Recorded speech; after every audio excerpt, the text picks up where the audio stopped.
মায়ের পেটটাও কিন্তু একটা পৃথিবী। মা যা করে ওই মায়ের পেটের মধ্যে বাচ্চার উপরে পূর্ণ প্রভাব পড়ে। মা যদি কোরআন তিলাওয়াত করে, পেটের বাচ্চার উপরে কোরআন তিলাওয়াতের প্রভাব পড়ে।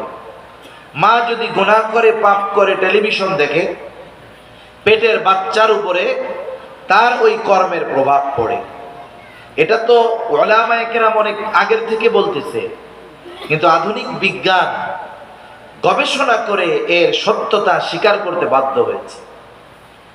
এক বিজ্ঞানী গবেষণা করছে এরকম, সে গবেষণার পরে বলতেছে, কোনো মা যদি চায়, আমেরিকার এক বিজ্ঞানী চিকিৎসক, কোনো মা যদি চায় যে তার ছেলে বা তার বাচ্চা ভালো গান শিখবে, তাহলে সে যেন বাচ্চাকে পেটে রেখা নিজে গান গায় আর গান শোনে। এখন বলেন তো, পেটে বাচ্চা মা যদি গান গায়, গান শুনে, ওই বাচ্চা ভালো গান শিখবে, তাহলে কোরআন পড়ে আর কোরআন যদি শোনে, ওই বাচ্চাও ভালো কোরআন পড়া শিখবে। ঠিক কিনা বলেন?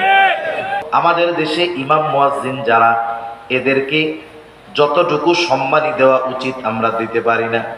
এদের যদি কর্ম হিসাবে বেতন দিতাম, লাখ টাকার কমে দেওয়ার উপায় ছিল না। ঠিক কিনা? কারণ এদের কোনো সাপ্তাহিক ছুটি নাই, এদের কোনো সময়ের ছুটি নাই। এমন না সকাল 8টা থেকে বিকাল 4টা পর্যন্ত ডিউটি, এটা না, 24 ঘন্টার ডিউটি, সারা বছরের ডিউটি।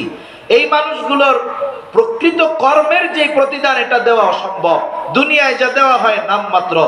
এই কর্মগুলো যদি ইখলাসের সাথে মুয়াজ্জিন করে, কিয়ামতের দিন কি হবে? নবীজি বলেন, তার ঘাড়টাকে আল্লাহ লম্বা বানায় দিবে। হাসরবাসী দেখা বুঝতে পারবে এই ব্যক্তি দুনিয়াতে মুয়াজ্জিন ছিল।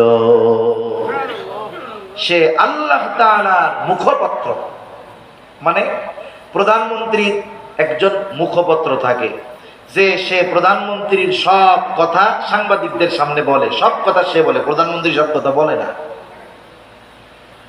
মুয়াজ্জিন আল্লাহর তরফ থেকে মানুষদেরকে আহ্বান করে, ডাক দেয়। প্রধানমন্ত্রীর প্রেস সচিব মুখপাত্রের কথা অস্বীকার করা মানে প্রধানমন্ত্রীর কথা অস্বীকার করা। প্রধানমন্ত্রীর প্রেস সচিব বা প্রতিনিধির আহ্বানে সাড়া না দেওয়া মানে প্রধানমন্ত্রীর ডাকে সাড়া না দেওয়া। অনুরূপভাবে মুয়াজ্জিনের ডাক কানে আসার পরেও শরঈ ওযর যদি না থাকে, মসজিদে না যাওয়া, নামাজে না যাওয়া, এটা কেমন যেন আল্লাহর আহ্বানে সাড়া না দেওয়া।